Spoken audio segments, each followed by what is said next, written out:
Thank you very much for attending, and I know many of you all are still hungover from the festivities yesterday, or maybe some of you all started the festivities earlier today.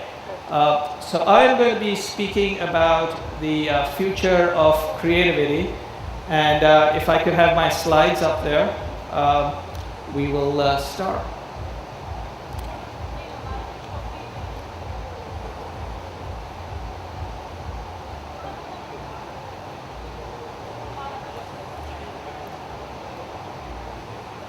Perfect. So when one speaks about the future of creativity, the first question that one should ask is, what is creativity? And since this is a conference dedicated to the magic of creativity, I'd like to sort of begin by saying, if we are to discuss the future, let's begin with asking, what is creativity? The three best definitions that I have found of creativity are the following. The first is from a cook. He just happens to be the world's best chef, who ran what until last year or 2 years ago was the world's best restaurant right outside Barcelona in Spain. His name is Ferran Adrià. And his definition of creativity is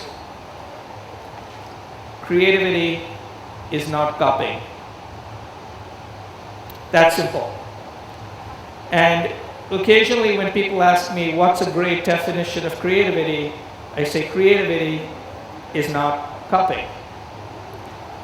There is another definition of creativity which is as impactful, and this is, I've heard this often, but I've never been able to attribute it to anybody, and that is, creativity is copying in new ways. So while one definition is creativity is not copying, the other one is creativity is copying in new ways. In the last 10 to 15 years, a person who has been considered to be the most creative person in the world has been Steve Jobs, or was Steve Jobs. And Steve Jobs had a definition of creativity. And his definition is creativity is connecting the dots. So if you look at them, we have three definitions. One is creativity is not copying. The other one is creativity is copying in new ways. And the third is creativity is connecting the dots. And these are the three best definitions of creativity I have found. And so I decided to improve upon them. And I took the three of them and came up with a fourth definition, which is what I believe is a cool definition of creativity. And that is, creativity is connecting the dots in new ways that resonate. So in many ways, it just builds on the previous best definitions that I have found, which is creativity is connecting the dots in new ways that resonate. And I'm going to speak about the future of creativity and show you examples about the future of creativity that build off this particular definition. So let me start with one word out here, which is resonate. Resonate is to be in sync with. And there are three things that one has to be in sync with to actually be creative. And those three are with people, with culture, and with the brand. And often you see creativity for creativity's sake. And many years ago, I worked at Leo Burnett. And Leo Burnett, the man, said, you know, in some ways, if you run around with your sock in the mouth, some people may think it's creative. But why should one consider that to be creative? So, does it resonate with people, which is the most important? Does it resonate with the times? And does it resonate with the brand? Often brands don't recognize that they happen to have a certain history and a certain awareness. and they suddenly forget everything that they stand for, and they try to be something completely different. And that often is not creativity, it's stupidity. And you often see examples of that. So let's start with this as a definition to determine sort of the future of creativity. Creativity is connecting the dots in new ways that resonate. Now, the single most important thing in creativity is having an idea. But then you have to, and often the idea comes by connecting dots, by looking at different pieces of data, by looking at different behaviors and connecting them. But then you express them. And for years and years and years, there have been 4 dots that we have all used when we have done things. And those 4 dots are the following. Sound, which actually was the first thing that ever was created, was sound. The picture, the word, and video. And for all the awards that we look at, and I walked around, you have basically magazine and newspaper awards, radio awards, TV awards. And then the internet that tries to bring some combination of these, together. But these have been historically the 4 critical dots. As we move into the future, I believe we have at least 3 more dots. And the 3 new dots, and where the future of creativity is going, is adding those 3 dots to these 4 dots. Now, let me be very clear. The future of creativity will still be, in many cases, a simple thing like words on paper. A print ad could still be amazingly creative. But very much like there was perspective painting invented during the Renaissance, and as a result of that, painting changed. So while clearly the works of Michelangelo and Leonardo are considered amazing, over the years there were new ways to express yourself in art. And that created the next generation of creativity, or art. So here are the 3 new dots. The first dot is what I call the participation dot, which is, instead of thinking about social media, think about people network. It's a people's network, which is increasingly everything that you do is going to be shared, impacted, influenced, and adjusted by people. Everything. So you may decide to actually just put out a print ad. Somebody will take a picture of the print ad and play around with it. Somebody will comment on the print ad, somebody will do other things with it. So every piece will basically have participation involved in it. The second dot is going to be the dot of mobility. And by mobility, I don't necessarily mean advertising on mobile phones. It simply means that more and more of us are going to be consuming media on the move. And you might say, I've always consumed media on the move. I read newspapers on the train. The difference is the newspaper doesn't know where you are. The mobile devices know where you are. And if they know where you are, in effect, it involves and allows a brand new amount of creativity to happen, because it can be relevant to the place and to the time and to where you are at that place. And mobility is going to be a second big definition of this. The third is connected. What I mean by connected, I could use a technology term called API, or Application Protocol Interface. Basically, every piece of storytelling is now going to be connected to other pieces of storytelling. And those connections could be the fact that you can connect things to websites, to YouTube, to a lot of different things. And so in the future, which already has arrived, future creativity will basically connect some combination of these 7 dots. You could do it with 2, you could do it with 1. Some of the more powerful ones use all 7. But using all 7 doesn't necessarily make anything more powerful. So think about this as a definition, and now I'm going to show you some examples that build on this. So creativity is connecting the dots in new ways that resonate. And I'm going to focus on 3 of the modern dots, which is the participation dot, where you bring in the crowd, the mobility dot, where you recognize that people have mobility, phones and tablets, and the connected dot, that all of them are constantly connecting to other things, which include other forms of media. So my first example is going to basically be for a product that is focused on young men who basically want to be attractive to other people. It's known as a product in the United States as Axe. It's known in many other places, including the United Kingdom, as Lynx. So it's a Unilever product, and I'm purposely using a packaged good product. You'll see I'm using every type of product when I show you the 4 examples.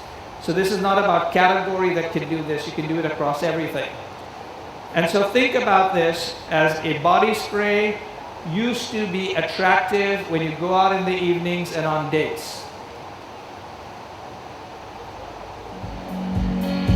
Have you ever noticed that our most unforgettable nights are the hardest to remember? Introducing the Link Stream, a mobile app that lets you relive every moment by capturing and collecting every pic, tweet, status update, video, and check-in your group of friends makes. The Link Stream creates the ultimate record of your best night out. At the beginning of the night, it only takes a few seconds to set up an event and send an invite to your friends. As soon as the fun begins, so does your stream. So when you get a photo of your mate on the pool, it's in the stream. And when you check in at the next bar, it's in the stream. From the ill-advised moonwalk on the dance floor to the walk of shame the morning after, the Link Stream just keeps getting better. And because a given app can take you anywhere, you can check out your live stream at any time, and even use it to stay connected with your mates. So long as you remember to start the stream the night before, we'll remember all the best moments for you. So the next day, once you've finally woken up, simply head online to thelinkstream.com and check out every moment with an exclusive online stream and video that you can share. You can also remove anything that's a little too private and see how your stream stacks up against the competition. So to get started, simply download the Link Stream app for free from the iTunes App Store or Android Market and create your own event. As for what you get up to next, well, that's up to you. So that's an example really of recognizing that when people go out, they love taking pictures, they love showing off, they love sharing. But often what they don't know is how to share what all of them did together, as well as a place to contain all their photographs. So literally, you create a party, you tell everybody to have this application, or you can create it yourself just on your own, and you take pictures, you post stuff on video, and this is extremely popular in the United Kingdom, which is everyone basically goes out and says, have you got the links thing before we go out for the party? So it's very simple. It's a participation dot, a mobility dot, and a connected dot all put together. So that was basically a body spray. And I'm going to move from a body spray to luxury cars. And the example here is Mercedes-Benz. And Mercedes-Benz had 2 objectives. The first objective is increasingly they want to make their cars more appealing to younger people, especially as they bring out cars that are much more reasonable to purchase, like the A-Class, the B-Class, and the C-Class. So they basically said, let us rethink social media, and they actually engineered an entire campaign built around the Super Bowl. And I'm going to sort of show you the example, but think about how they used participation, in this case mobility, which is actually the car that was moving, and connection, which is people connecting to their friends to do something. We know Twitter can fuel conversations about cars, but can it actually fuel them? Okay, was ist das hier?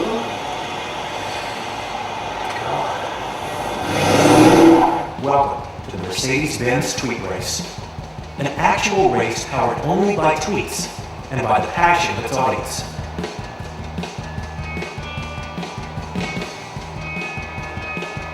The journey began on December 13, 2010, with an open call on Facebook. In 10 days, 2,000 drivers applied. Mercedes has ordinary people racing across the country while campaigning for support online. The world's first Twitter-fueled race. It's a real race.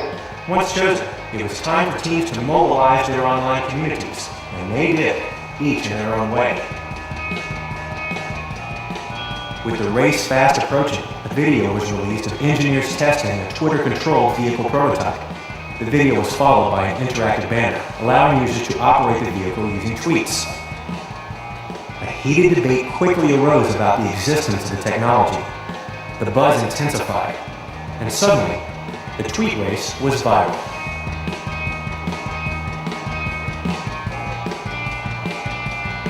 On February 2nd, 2011, 4 teams embarked on their journey, driving specially equipped Mercedes-Benz vehicles.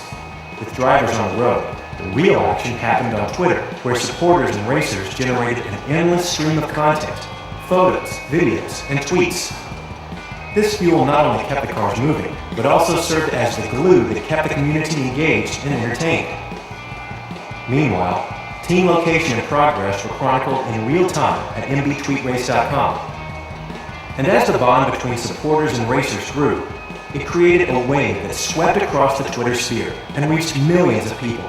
One team even became a trending topic. The tweet race was about more than just cars and a finish line. It was about strangers in far-flung places, bound together by a hashtag, rallying for a common goal.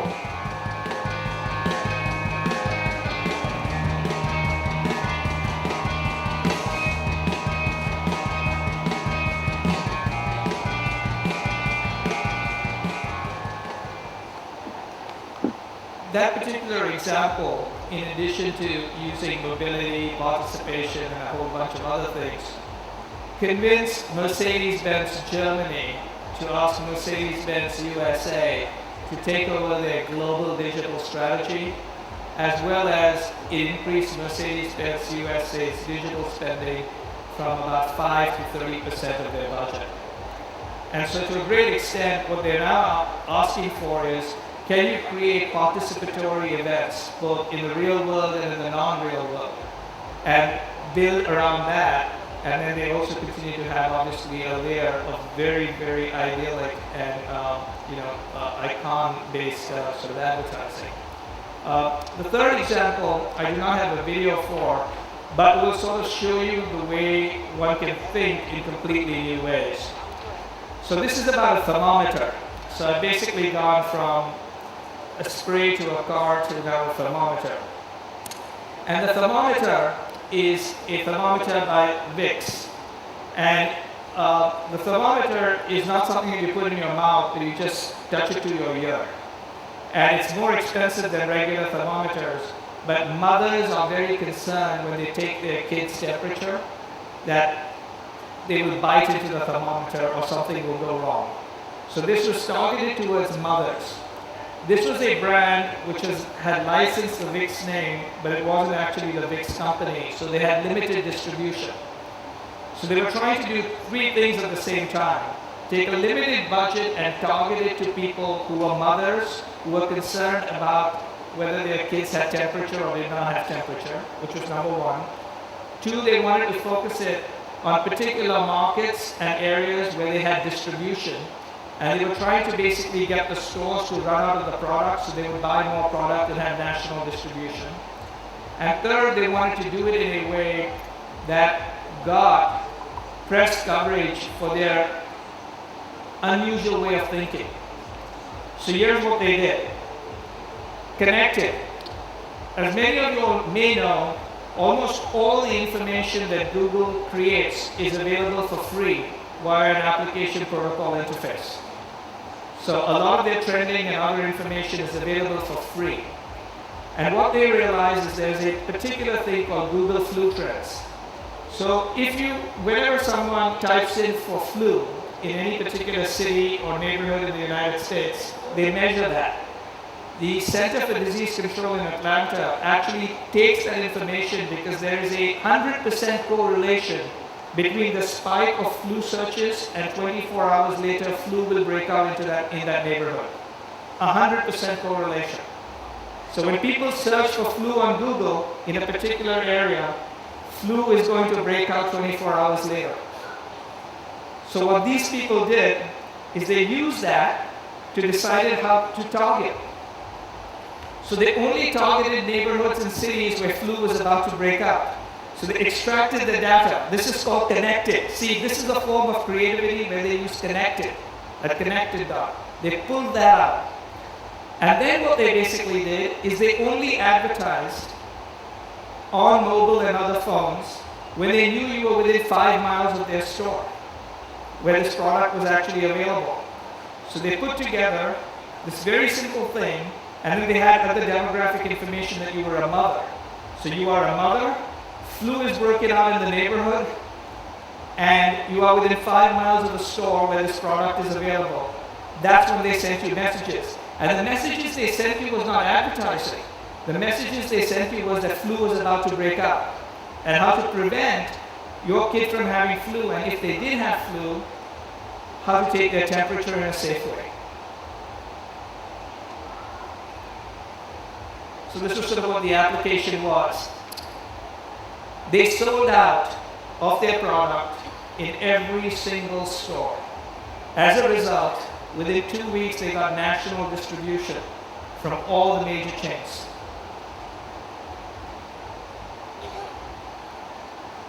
Smart way, and of course what they got is press coverage for the way they were utilizing their thinking. My last example goes to music. And since we have music in the background and music everywhere, we're going to think about music. The interesting thing with music is young people and all people like music, but young people don't like paying for music. Most bands have recognized that the only way to make money is to make money by selling concert tickets, t-shirts, and other merchandise. However, they need the music to actually both rise in whatever charts that do rise, and they need people to talk about the band and the music. There is another thing that now happens with music. Most people find that music leaks before the band is ready to release the music. So there's leakage of the music. The song comes out before it even comes out on an album. So this particular group in Norway, and it's a very famous group in Norway, though when you listen to them sing, you kind of wonder why, okay, decided to do two very unusual things. They decided to release the song before the album was released. But not to release the song because they hadn't actually recorded it yet. They actually released the score, which is the music and the words of the song. And they asked people to sing the song. And they would sing it themselves. And then the 4 best versions they would include along with their album. And they distributed this not only to the general public, but to music schools and a whole bunch of other people. So here is this particular example.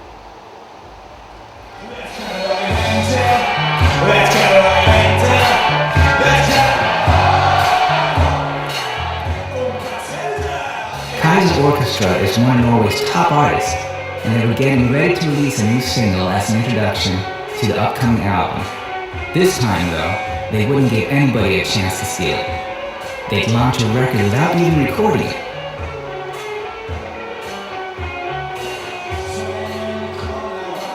Fans hunger for new material, which is great for bands, but they're less keen on paying for it, which is not great for bands. Fans will turn out in droves to see their bands live, so the best chance of making money is ticket sales. Because album sales are going down, people are attending more and more concerts.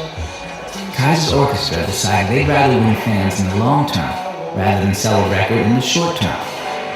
The new release will be released, but not as a CD or MP3, and not on vinyl. It will be released on paper. On posters, through torrent sites, and via music and fan forums, we release the sheet music first 1 month before the song's released. We challenge Norway. Can you cover Kaiser's Orchestra's next single, Yet to Knisse, before you even heard it? We collaborated with the largest music schools in Norway, where we faxed the sheet music to be copied and distributed amongst students. Hey, it's just a piece of paper. It's easy to distribute. We engaged national radio broadcaster NRK's youth channel, P3, and encouraged people to upload their versions to P3's popular website.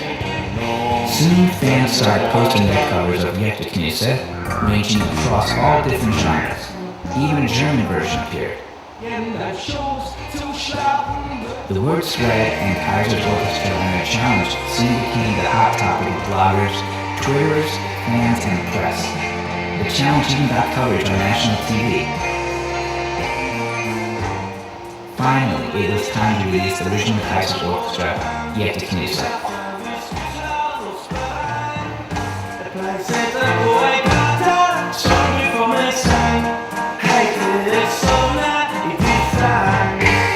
Instantly, the original and the 3 best cover versions all got heavy radio rotation. During the challenge, Kaiser's Orchestra's Facebook fan base increased by 100%, gathering one of the biggest fan bases in social media for Norwegian artists. Our media spending of only 800 euros created more than 500,000 actions in social media and created media coverage worth more than 1 million euros. Kaiser's Orchestra's concert at one of Norway's largest venues sold out without advertising. Within 48 hours of the launch, Yet to Knisse had reached number 2 on the Norwegian iTunes Top 10 chart, making it Kaiser's Orchestra's fastest-selling single on iTunes ever. The album Violetta Violetta reached the number 1 spot in Norwegian charts in the first week of its release. When fans find themselves in your music, you've made it as a band.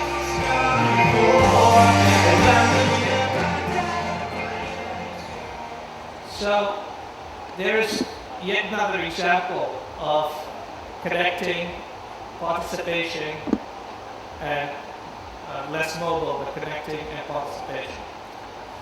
So if you look at sort of this definition of connecting the dots in new ways, and there is 3 new dots, which are the participation dot, the connection dot, and the mobile dot. It's very important to keep in mind that there will be more and more dots in the future of creativity. I believe the next big dot will be the store. Physical locations will be the next place where massive new creativity happens. Because the technology of making those experiences almost out of the world is already pretty prevalent, and the prices are about to fall. So I'm going to show you what some of the new dots, one of these new dots will look like, which is the retail dot.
Unleashing the magic of creativity.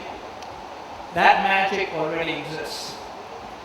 And what's interesting is if you think about technology, technology is magic.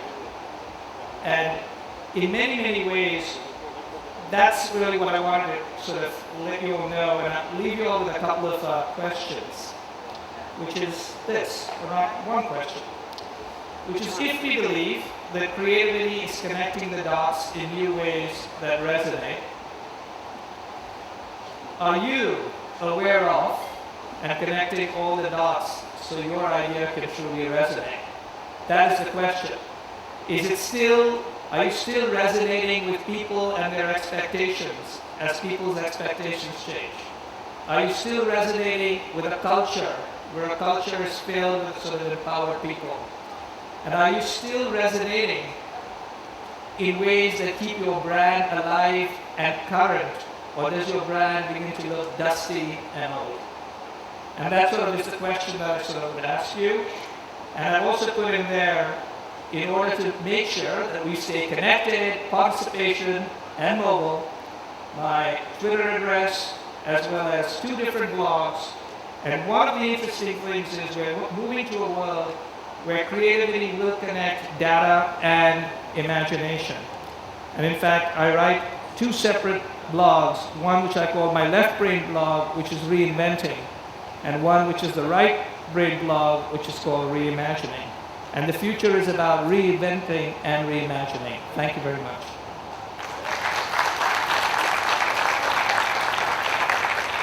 Rishad, thank you so much. If you'd like to take a seat, I'd like to introduce the moderator for your Q&A session. We have Mr. Viral Oza. He's currently working as the Director Marketing of Nokia India.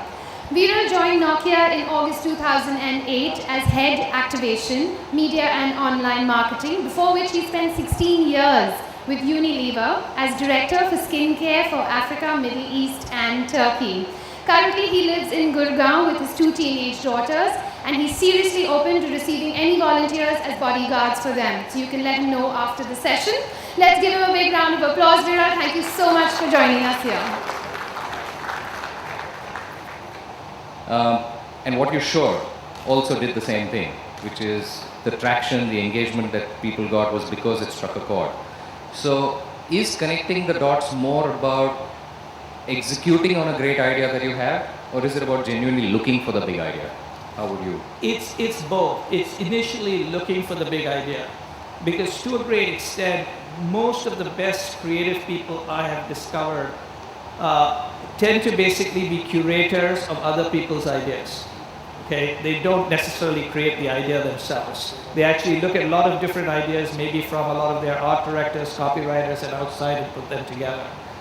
The idea really right now is you've got the ability to look at what a lot of people are saying, which is one form of an idea. And then the second is you now happen to have a much bigger palette of colors to paint with. So think of it as you have a better microscope to get insights, and you have a larger palette to then paint based on those insights. So, therefore, let's come to something that might interest a lot of the people here, which is creative talent. Does this mean that there is still going to be the continuing search for that creative genius, that whiz kid? Or does it mean that genuine creativity is going to come only from those who understand the technology, who understand what it's all about, how it works? Is there going to be that shift in what constitutes creative talent? The most important thing I think with creativity is understanding people. Because the most creative things resonate with people and have insights and ideas with people. And so that will always remain important. But to a great extent, people are going to have to be familiar with what is possible with the technology without necessarily knowing exactly how the technology works. And that's going to be very critically important, primarily because if not, you're going to basically sort of limit yourself. You're going to be like fighting a battle with fewer and fewer pieces of equipment to fight the battle, which is one. The other is you will be able to get ideas from a lot of different people, but we have done a lot of studying, and I'm partnering with every crowdsourcing collaboration company I know. And the crowds actually are not the best way to create ideas. Okay, it's actually a very cost-ineffective way of coming up with anything. it is an interesting way of actually testing ideas, which is almost completely different. But that's one key thing. The other thing that is going to be very important is there is going to be nobody, and I do mean whether you're very senior in the creative world or just starting, if you do not use technology, you are a dead woman and a dead man walking. Okay? If you make fun of saying, well, this Facebook thing is for the kids and it's a fad and this Twitter thing doesn't make sense and I'm not going to like play around in mobile phone, why don't you just shoot yourself? Okay? Because, I mean, really, just shoot yourself. Because the reality of it is only by using it will you see whether it makes any sense. And you might, by using it, build a very strong case why it doesn't. Often my boss and I go to sell things, and I sell the television, and he sells the digital stuff, even though I've spent years and years in television, because the whole idea is we understand each other's from where we came. And if you don't understand, then you cannot basically say it sucks. So only after you use it can you say it sucks. You spoke about you selling television and your boss selling digital, which brings to mind the fact that if we look at it, at least in the Indian context, as media splintered, it led to specialization, and that led to agencies being structured in a certain way. What you're talking about now is actually convergence of a sort. And in that sense, is there a likely implication on agency structures and creative output? So, just as I have sort of challenged all of us, including myself, who's an old fogey in this, one of the lines I use is the future does not fit in the mindsets of the past. But a line that I also use is the future does not fit in the containers of the past. And without doubt, the marketing services companies have been structured around a container of the past. I'm not completely certain what the container of the future is, but I can assure you that my management is working on what those containers might look like. But one of the things I would say, without a doubt, is collaboration becomes critical. The reality of it is that I hear from clients all over the world is I do not care about fighting agencies. You all are like cheap children, crybaby children, right? And we have no time for crybaby children. And I've always basically believed that forget about what the structures might be, collaboration between agencies, both outside a group and inside a group, becomes very, very critical. And let's not wait for some new model to solve the problem. Okay. One last one before we move to the audience question. You talked about crybaby children, and as being one of a certain kind of crybaby children fraternity, creativity is one thing, but I think what's equally important is spotting creativity, spotting the big idea and seeing how it can be made bigger. And that onus lies normally on the client. What is the implication of all this on the clients? What would you say are some of the questions that clients should ask themselves when evaluating creative ideas? Or what are some of the filters that should be used so that we don't stay with the 4 dots that we're comfortable with, but actually look at all 7? I would advise, and I do advise clients on this, and most of them actually follow it and they still remain clients, which is good, which is there are 3 key factors. The first one is you, the client, needs to be utilizing all of these technologies and become comfortable with them. Because once you're comfortable with them, you will no longer evaluate them as technology, you will evaluate them through the lens of people. And if you evaluate them through the lens of people, it'll go down to instinctively what made you a great marketer. Often a lot of marketers put out press releases about utilizing new technologies. That's cosmetic sort of stuff that's just put around the place. So you as a client yourself needs to be very familiar with this. And one of the ways you can do it as a client is to find young people in your organization who mentor you. You do reverse mentoring and let them do it. Besides your kids, that's one place. The second thing to a great extent among clients is to actually incentivize your agencies to behave differently. telling agencies you like them to behave differently and then incentivizing them to behave the same way will get them to behave exactly the same way. One of the tricks that I've often asked is, in the next brief, I'd like you to come back without any something. No television, okay, or no print. Give me the whole campaign, no television, no print. That's the first thing I want to see. See that and then say, okay, now what happens if there is television? That's the second way to do it.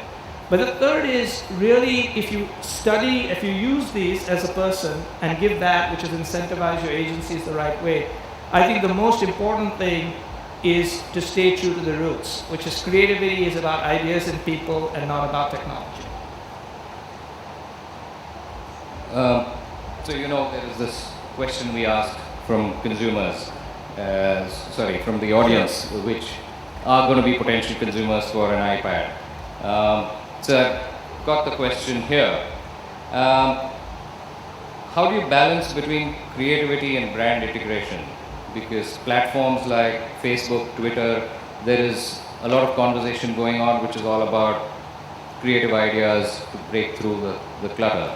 But how do you balance between brand integration? Because many a time that might get lost out.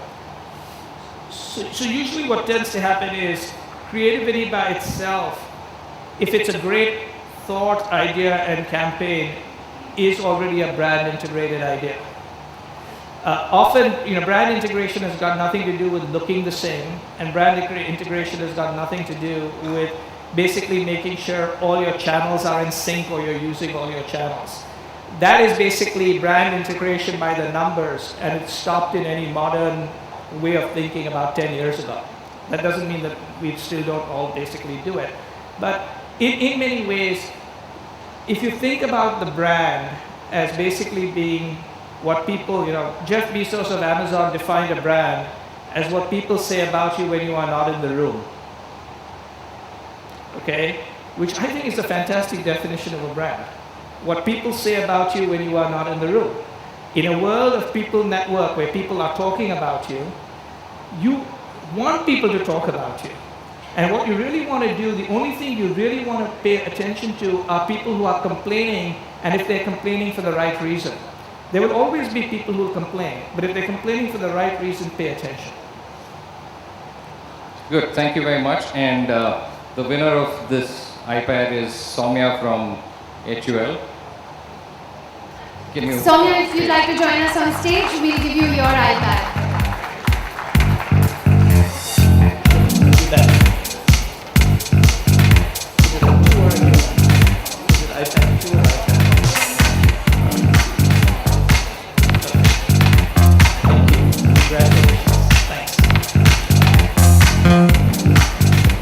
Congratulations, Soumya. And gentlemen, thank you so much for joining us here this afternoon. If you could just continue joining us on stage, I'd like to request Mr. Nakul Chopra, member of the Goafest committee, to join us because we would like to present you a small memento as a token of our appreciation.